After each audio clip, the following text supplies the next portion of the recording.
I'm here today to provide you with an update on our work regarding the review of the International Student Program and some of the reforms that we'll be implementing as a result. As you're likely aware, the use of fraudulent admissions letters has been a major concern for my department this year and continues to pose a serious threat to the integrity of our student program. I want to stress this point. International students are not the problem. They come here with hopes and dreams, and they are essential to building this country and the future and the ambition that we set ourselves for a country.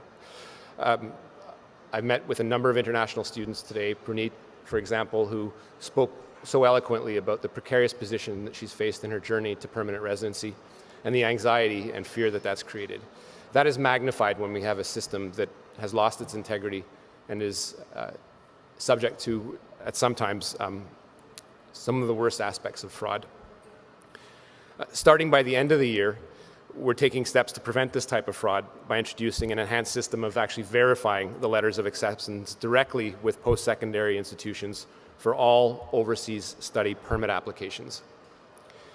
Canada is a major destination and a top destination for international students, thanks to our open, welcoming communities and high-quality educational institutions.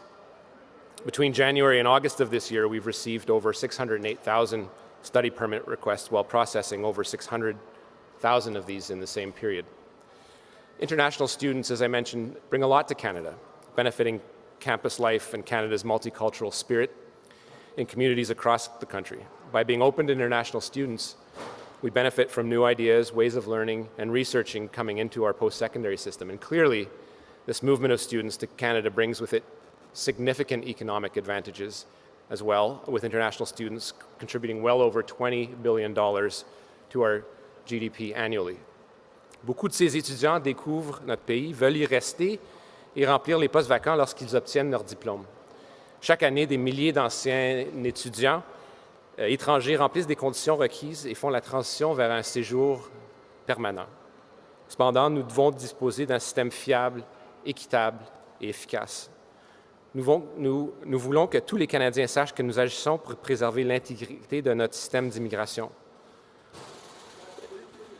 The issue of letter of acceptance fraud really came to the forefront earlier this year. Immigration, Refugee, Citizenship Canada, and Canada Border Services Agency investigations were already underway when in June, fraudulent letters of admissions were reported.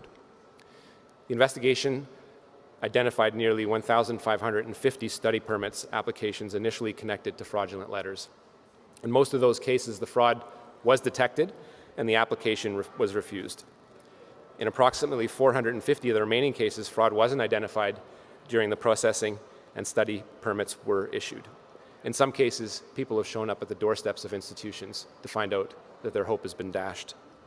When media reports surfaced, a number of international students came forward as victims, not participants in the submission of the fraudulent documents.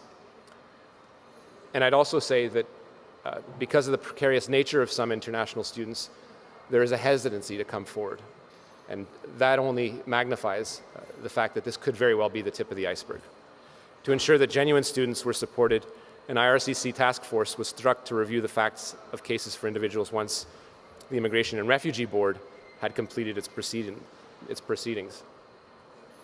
Pour identifier les étudiants qui sont des étudiants véritables, l'examen du groupe de travail cherche à savoir si les étudiants se sont inscrits à un établissement, s'ils ont terminé leurs études, s'ils étaient conscients des stratagèmes frauduleuses, s'ils avaient des liens avec des activités criminelles ou s'ils avaient fait d'autres fausses déclarations dans leur dossier de candidature.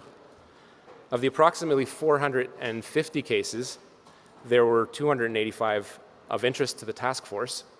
And as of mid-October, the IRCC task force had reviewed 103 cases and determined that 63 students were genuine students. In 40 of these cases, these individuals were found not to be genuine students. For those students found to be genuine students, 30 were issued temporary resident visas. Most of the remaining cases are still before the IRB, and the task force will intervene where appropriate once adjudicative processes are concluded. As we continue to review the international student program, I can also confirm that we'll move ahead with a new recognized institution framework. We've been actively engaged with stakeholders, including Sheridan College, post-secondary education associations, and learning institutions on this concept, and we'll continue to refine it. We plan to implement the recognized institution framework in time for the fall semester of 2024. The framework would recognize those institutions whose international students benefit from top-class services, housing, and other supports.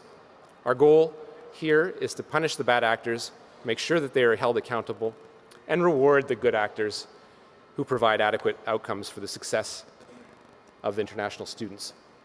Such institutions that are recognized could benefit from, for example, faster student permit application processing destined for the students destined to their school.